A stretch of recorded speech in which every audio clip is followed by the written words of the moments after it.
I, 34, male, have been married to my wife Carla, 32, female, for 8 years. We've been together for 12 years, having met back in college. Honestly, it felt like we had one of those storybook relationships, solid, full of love, built on years of shared experiences. Everything was great until about 8 months ago when my life took an unexpected and brutal turn. I work as a construction site manager, and last summer I had a really bad accident on the job. A scaffold collapsed and I got caught in the chaos. It was as bad as it sounds. Multiple fractures in both legs, broken pelvis, and some spinal injuries. The doctors said I was lucky to be alive, but they also warned me that the road to recovery would be long, painful, and uncertain. First few weeks after the accident were a total blur. I was in the hospital completely immobile, relying on nurses for everything, even basic things like going to the bathroom. I've never felt so helpless in my life. It wasn't just the physical pain, it was the emotional weight of feeling like a burden to everyone around me. But Carla, she was amazing at first. She was there every single day, sitting by my side, reassuring me that we'd get through this together. I clung to her support. It gave me hope. But as time passed, something started to shift. At first, I told myself it was nothing. She was juggling a lot, after all. Between her full-time job and managing the house and checking in on me, I could only imagine how exhausted she must have been. I figured the drop in her visits was just her trying to catch her breath. But the more I tried to brush it off, the harder it became to ignore. She started coming less and less often. Her once daily visits turned into every other day, and then maybe once or twice a week. She'd text me to say she was busy or too tired after work. I didn't want to be needy or push her away by complaining, so I just accepted it.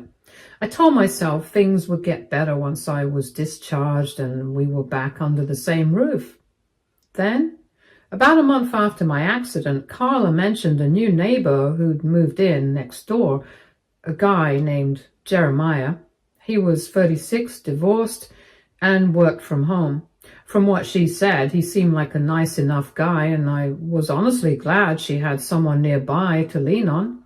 He had apparently been a big help, mowing the lawn, fixing a leak in the roof, and even helping her carry groceries.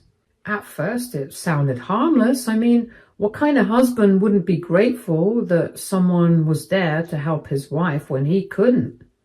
But Carla kept bringing him up. During her visits, she'd casually mention something he'd done or said, and over time, I noticed her tone shifting. She seemed excited when she talked about him. It felt like a small act of kindness in the middle of everything else that was falling apart, and I held on to it like a lifeline. I never thought much of it. At one point, Carla even brought Jeremiah to the hospital to introduce him as our guardian angel neighbor.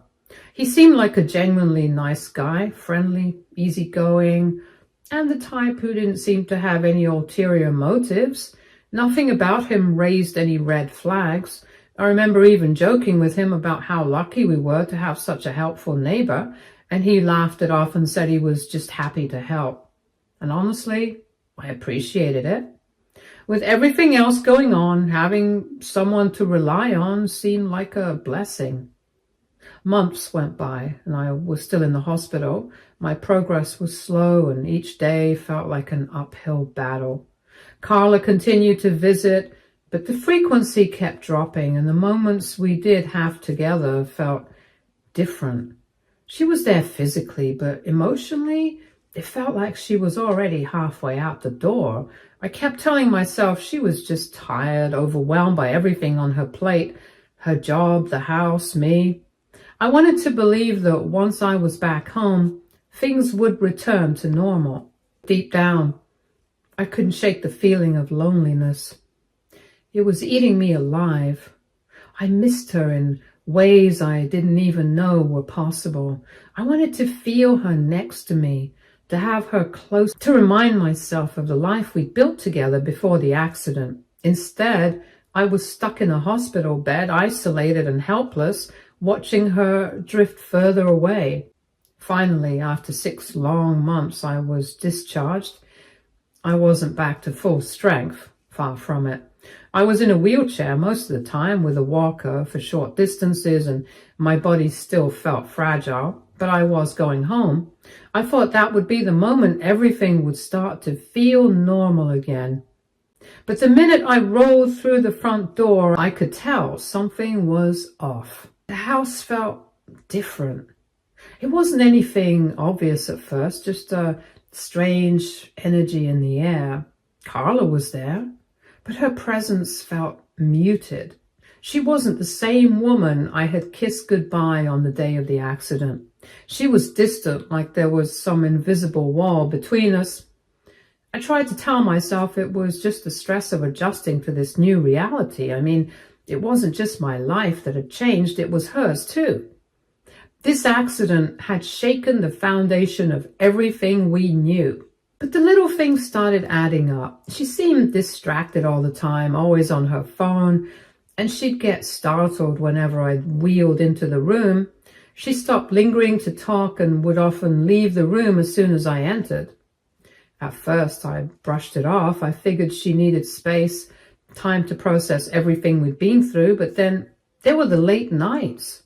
She'd tell me she was working or catching up on something, but I knew she wasn't. The glow of her phone screen in the middle of the night told a different story. And then there was Jeremiah. His name kept popping up in conversations, and not in a casual, passing way. It was always, Jeremiah helped with this, or Jeremiah fixed that. It was like he was suddenly the go-to solution for everything. At first, it didn't bother me. I thought she was just trying to fill in the gaps where I couldn't. But the more I heard his name, the more I started to notice an odd tone whenever she talked about him. It wasn't something I could put my finger on right away, but it lingered in the back of my mind. One day, about 2 weeks ago, I needed to check my email, and Carla's laptop was nearby. My phone was charging, so I decided to borrow hers for a few minutes. As I was logging into my email, a Facebook message notification popped up. It was from Jeremiah. I don't know why I clicked on it, but something in my gut told me I needed to. And what I found made me physically sick. The messages weren't just casual conversations. They were intimate, detailed, and left no doubt about what was happening. Hundreds of them, stretching back months. Carla and Jeremiah had been having an affair the entire time I was in the hospital, fighting to survive and rebuild my life. They weren't just sneaking around. They'd been together in ways I could never have imagined. They'd had in our bed, the one I couldn't even get into anymore. As I scrolled through their conversations, my heart sank deeper and deeper. But the most devastating part wasn't just the affair itself. It was how they talked about me. Jeremiah had asked her several times if she was planning to leave me, and her responses cut me to my core. She said she wasn't sure, that they needed to wait until I was more recovered before making any decisions. She said leaving me while I was still disabled would make her look bad, like she was the villain in the story.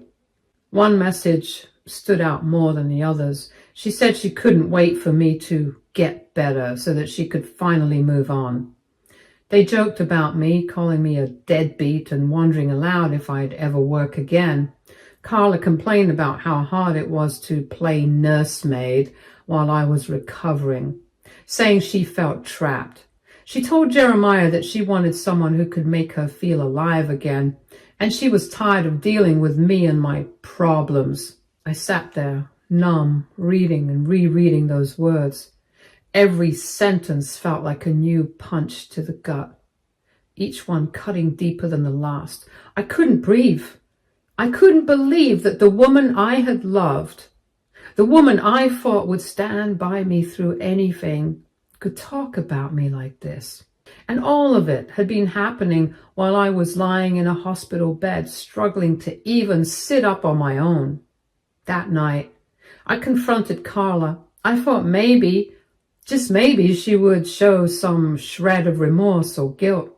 I thought there'd be tears, an apology, something to indicate that she regretted what she had done, but instead she got defensive, angry even. She made it clear that she didn't think she had done anything wrong. She said she had stuck around when most people wouldn't have, that I should be grateful she hadn't just left me right after the accident. She painted herself as the victim in all of this, as if being there for me had been some monumental sacrifice on her part. She said she felt unappreciated and weighed down, and that she needed someone like Jeremiah to remind her what it was like to feel alive again.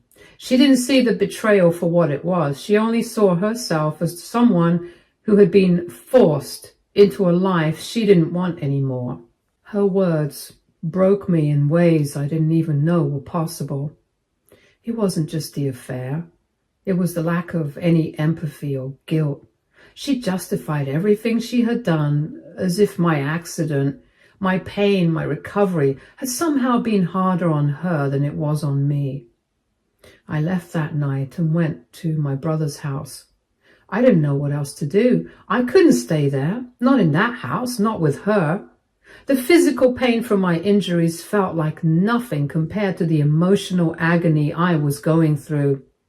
I kept replaying everything in my head. Those months when she'd come to the hospital acting like she cared, all while sneaking around with him. Those moments when she'd tell me she was too tired or busy to stay long, and now I knew why. My brother thinks I should get a divorce lawyer and start the process of cutting ties with her, but I don't know if I'm ready for that yet. Part of me still clings to the idea of her, not the person she turned out to be, but the version of her I thought I knew, the woman I fell in love with. It's hard to let go of that, even though I know deep down that the person I love doesn't exist anymore. I feel completely lost. I don't know how to move forward from this. I'm still recovering physically, and now I have this emotional wreckage to sort through on top of it. The thought of dealing with lawyers, paperwork, and the legal mess of a divorce is overwhelming. But the alternative, staying with someone who betrayed me so completely, feels unbearable. How do I even move forward from here? Update 1. First, I want to thank everyone for your overwhelming support and advice. I wasn't expecting so many people to care or offer help, but I've read every single comment. Some of them were tough to read, but they helped me see things more clearly. I realize now I've been making excuses for Carla's behavior for far too long, and it's time to focus on myself and my recovery. A lot has happened in the past 48 hours after posting my story. I took some of your advice and started documenting everything. Before I left the house, I made sure to screenshot every conversation I found between Carla and Jeremiah on Facebook. I emailed the screenshots to myself and saved them in a secure folder. I also started recording any interactions with Carla when she calls or leaves voicemails. My phone has a voice recording app, so I figured it was better to be safe than sorry. I also reached out to my employer.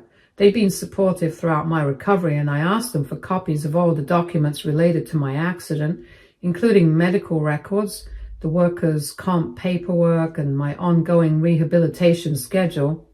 I want to make sure I have everything I need in case Carla tries to come after me financially.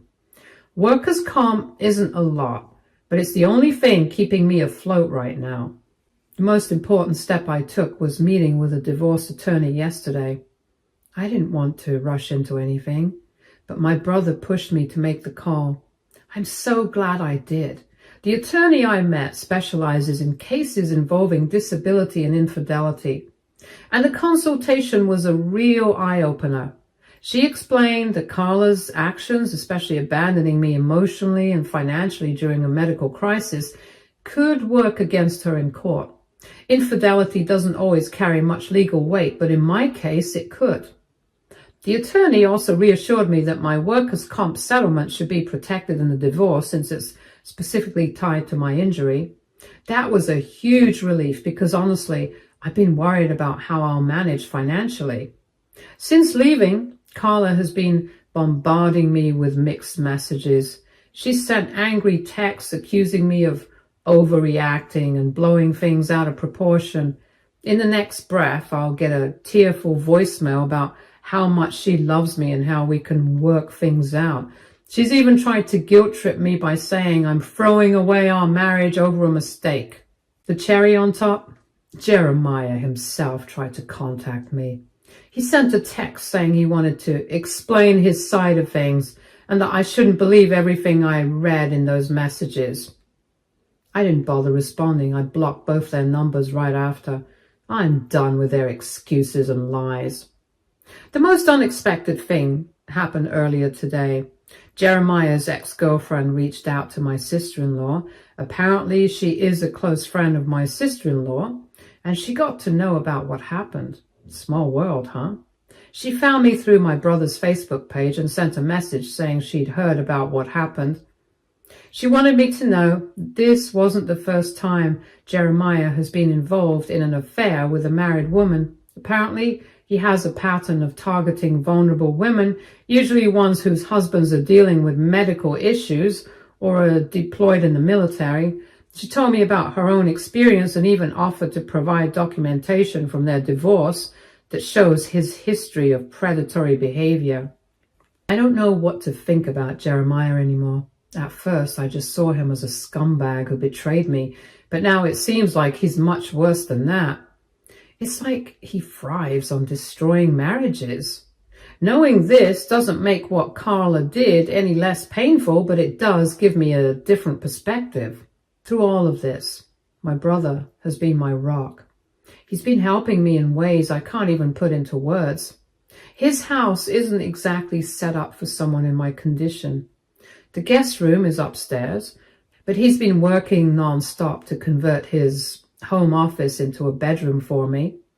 He even bought a portable ramp so I could move around more easily. On top of that, he contacted our parents to let them know what was going on. They're flying in tomorrow to help, and I'm looking forward to seeing them, even though I'm embarrassed to tell them the full story. My mom is a retired nurse, so she's already offered to help with my physical care needs. Just knowing she'll be here makes me feel a little less overwhelmed. My dad's more of a quiet support kind of guy, but he's always been someone I can lean on when things get tough.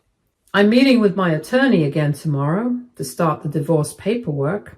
I won't lie, I'm still scared about the future. I don't know how I'm going to rebuild my life from this point, especially with all the physical challenges I'm facing, but for the first time in a long time, I feel like I'm taking control of my life. This isn't the path I wanted, and it sure as hell isn't easy, but I'm starting to believe I'll come out stronger on the other side. Update 2. The last few days have been just a lot to bear. My parents arrived, and while I was relieved to see them, it was hard to face how much this situation has impacted everyone around me. My mom, who's usually strong and composed, broke down in tears when she saw me. I think seeing me in a wheelchair, coupled with everything I've been going through emotionally, hit her harder than I expected. My dad, on the other hand, tried to stay calm and supportive, but I could see the anger simmering beneath the surface. Their presence, though, has been a huge comfort, and just having them here reminds me that I'm not alone, even when it feels like my world has fallen apart. Yesterday, the divorce papers were officially filed. My attorney suggested serving Carla at her workplace, and while it felt cold and harsh, it was the right call. Serving her at work establishes a paper trail, making it harder for her to later claim she didn't receive the papers. According to the process server, Carla was shocked when she was handed the documents. She apparently started crying and ran out of her office. I wasn't there to see it, but knowing she got the papers gave me a mix of emotions, relief, sadness, and even a bit of guilt, though I know I have no reason to feel guilty. Last night she showed up at my brother's house completely hysterical. I don't even know how she found out where I was staying. My guess is she got the address from mutual friends. She was pounding on the door, screaming to be let in, and my brother, ever the quick thinker, started recording everything on his phone before opening the door. The interaction was something out of a nightmare. She alternated between begging me to come home and threatening to destroy me in the divorce. At one point, she tried to blame the affair on me, saying I had been emotionally unavailable during my recovery. Hearing her twist the narrative like that made me feel physically sick. My dad, who's one of the calmest people I know, eventually had to step in. He asked Carla to leave before things escalated further, and his tone was so firm that even Carla seemed taken aback. She left, but not before yelling something about how I'd regret this and how I'd ruined her life. My brother made sure to save the recording and has already shared it with my attorney. Today brought another shocking discovery. While reviewing our finances, I noticed that Carla had been slowly transferring money from our joint savings account into a private account over the past few months. At first, I thought it might have been for household expenses while I was in the hospital, but the amounts didn't add up. Some of the transfers were substantial, far more than what she'd need for groceries or bills. I felt this deep sense of betrayal all over again. She wasn't just cheating on me emotionally and physically, but also financially. I immediately called my attorney, who's now working on freezing our shared assets. Thankfully, my disability payments and workers' comp are deposited into my personal account, which Carla can't touch. It's another layer of stress, but at least I caught it before more damage was done. On the legal front, Jeremiah's ex-wife came through with the documents she promised. Reading through them was disturbing. The pattern of his behavior is identical to what happened with Carla and me.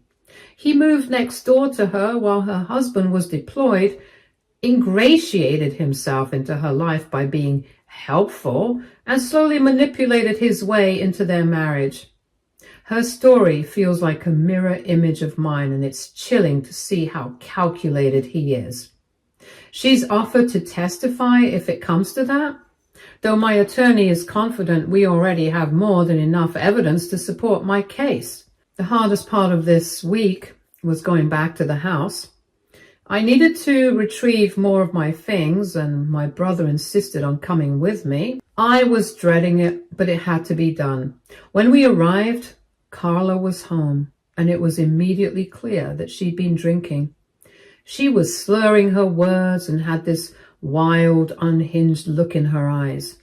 As soon as she saw me, she launched into a tirade, calling me every name in the book and blaming me for ruining her life with my accident. What happened next was something I'll never forget. She started grabbing my medical supplies, things like my walker and therapy bands, and throwing them around the room. She screamed that I had made her a prisoner in our marriage and that my injuries were a burden she never signed up for. My brother, always the protector, recorded the entire meltdown while also helping me gather my belongings. As much as I tried to stay calm, the look in her eyes, so full of hatred and resentment, broke something inside me. This was the same woman who stood by my hospital bed, holding my hand and promising we'd get through this together. Seeing her like this, so far removed from the person I thought I knew, was devastating. We packed up what we could and left. My brother has been helping me sort through everything, both physically and emotionally. He keeps reminding me that I'm doing the right thing by leaving this toxic situation, but it's hard to process. The woman I married is gone, replaced by someone I don't even recognize. For now, I'm focusing on taking things one day at a time. My parents are still here, helping me adjust to this new chapter. My mom has been incredible, helping with my physical therapy exercises and making sure I stay on track with my recovery. My dad is handling some of the logistics, like contacting our bank to make sure everything is secure. I don't know where I'd be without them and my brother. This whole ordeal feels like a bad dream. I can't wake up from. But with each passing day, I'm starting to see a glimmer of hope. I know there's a long road ahead, but I'm determined to keep moving forward. Update 3. It's been a little over a week since everything came crashing down, and while my life still feels like it's in pieces, I'm finally starting to see some light through the cracks. The divorce is officially underway, and my attorney is confident we're on strong footing. She's pursuing an at-fault divorce based on Carla's adultery, which could work in my favor during the division of assets. We're also seeking temporary spousal support due to my disability and Carla's blatant abandonment during my recovery. Dealing with the legal process is overwhelming, but having a competent attorney who understands the complexities of my situation makes a huge difference. She's already filed a motion to freeze all joint accounts to prevent Carla from moving any more money around, and she's gathered all the evidence of her affair to support our case. Knowing I have someone fighting for me helps me feel less helpless. Something I didn't expect was the reaction from Carla's family. Her sister, who's friends with one of my cousins, found out about everything and told their parents. Carla's dad, who has always treated me like a son, came to visit me yesterday, and when he walked in, I could tell he was barely holding it together. He apologized over and over, saying he couldn't believe his daughter would do something so cruel. He even offered to help with my legal fees. While I declined his offer, I was touched by his gesture. It's bittersweet. He's not responsible for Carla's choices, but his shame over her actions is heartbreaking to witness. There's also been some fallout for Jeremiah. According to my neighbors, he packed up and left in the middle of the night a few days ago. Word about the affair has spread throughout the neighborhood, and apparently some people confronted him directly. I'm not sure where he's gone, and honestly, I don't care. Carla, on the other hand, has been telling anyone who will listen that I've turned everyone against her and ruined her reputation. It's laughable, really. Her reputation was ruined the moment she decided to cheat on her disabled husband and then mock him behind his back. I'm following my attorney's advice to document everything but not engage with her. It's been hard seeing her attempts to rewrite the narrative, but I know responding would only fuel her fire. I'm focusing on keeping my side of the street clean and staying as far away from her toxicity as possible. One unexpected silver lining is that my physical recovery has improved since leaving the toxic environment of our home. My physical therapist says my determination and progress have noticeably increased over the past week. I can now walk short distances using just a cane, though I still rely on my wheelchair for longer periods. It feels like a small victory every time I take another step forward, literally and figuratively. My employer has also been a source of immense support. They've assured me that my job will be waiting for me once I'm cleared to return. And they're already looking into making modifications at the site to accommodate my mobility needs during the final stages of recovery. On top of that, they connected me with a support group for people who've experienced life-altering workplace injuries. Talking to others who truly understand what I'm going through has been eye-opening and reassuring. Meanwhile, the support I've received from my family, friends, and even neighbors has been overwhelming. My parents have been nothing short of incredible. My mom has taken over as my unofficial nurse, helping with my physical therapy exercises and making sure I stay on top of my recovery plan. My dad has been handling all the logistical stuff, like helping me sort out my financial accounts and contacting utility companies to remove my name from the bills at the house. Even the elderly couple next door to my brother have stepped up. They've been bringing over home-cooked meals every evening, which has been a godsend because cooking is still a challenge for me. It's humbling to see how many people are willing to step in and support me when I need it most. Emotionally, I'm still processing everything. It's hard to reconcile the woman I married with the person Carla has become. Or maybe she's always been this way and I just didn't see it. The realization that the person I thought I'd spend my life with is gone has been one of the hardest pills to swallow. But I'm working with a therapist who specializes in physical trauma and infidelity and is helping me untangle the mess in my head. She's been helping me understand that none of this was my fault, that Carla's choices were hers alone and her actions reflect more on her character than anything I did or didn't do. For now, my focus is on rebuilding my life. I'm setting small, achievable goals for myself, like improving my mobility, reconnecting with old friends, and regaining some sense of normalcy. Several colleagues from work have been visiting regularly, and their support reminds me that I'm not just the guy who got hurt, but still a valued part of the team. The divorce process will likely take months, but I'm no longer unsure about my decision. The woman I married doesn't exist anymore. And staying with someone who could hurt me so deeply isn't an option. It's a strange mix of sadness and relief, but I'm starting to feel hopeful about the future. To everyone who commented on my original post and updates, I can't thank you enough. Your advice and support helped me find the strength to stand up for myself when I didn't think I had any left. I'll post another update when there are significant developments in the divorce proceedings, but for now, I'm focusing on putting one foot in front of the other, literally and figuratively, and rebuilding my life from the ground